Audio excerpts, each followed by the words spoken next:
আপনারা সবাই ভালো আছেন। আমি আবার চলে এলাম অনেকদিন পর। এরপর রান্না বাদ দিয়ে আমি আমার ব্লগ দেখাবো, আপনারা তাহলে দেখতে থাকুন। এই যে দেখুন, আমার ইমু বুড়ির সাথে আপনাদের পরিচয় করিয়ে দিই। ইমু বুড়ি, ইমু কই, ইমু কই, ইমু কই? হ্যাঁ, দেখুন ইমু বুড়ি ঠান্ডা লাগছে, দাদার গেঞ্জি পরে বসে আছে। আপনারা যদি রান্নাও দেখতে চান, আমি রান্নার ব্লগ দেবো, আপনারা কমেন্ট করে জানাবেন। দেখুন এমনি কেমন রোদে ঘুমোচ্ছে।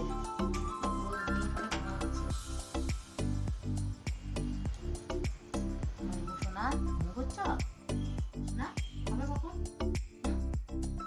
পারে না করবো এমনি এমনি খাবে না সোনা?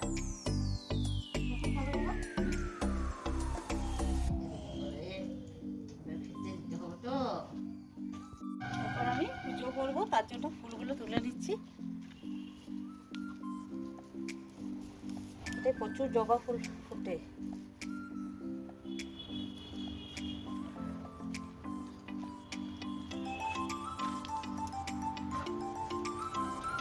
এক এক দিনে এই গাছটাতে জবা থাকে আমার 60-70টা করে ফুটে যায়।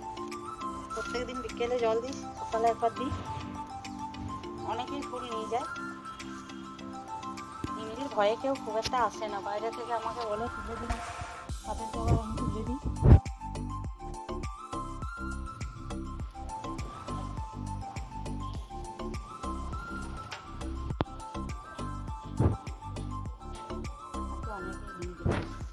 মঙ্গলবার তো, ঠাকুরের বাসনগুলো আমি ধুয়ে নিচ্ছি।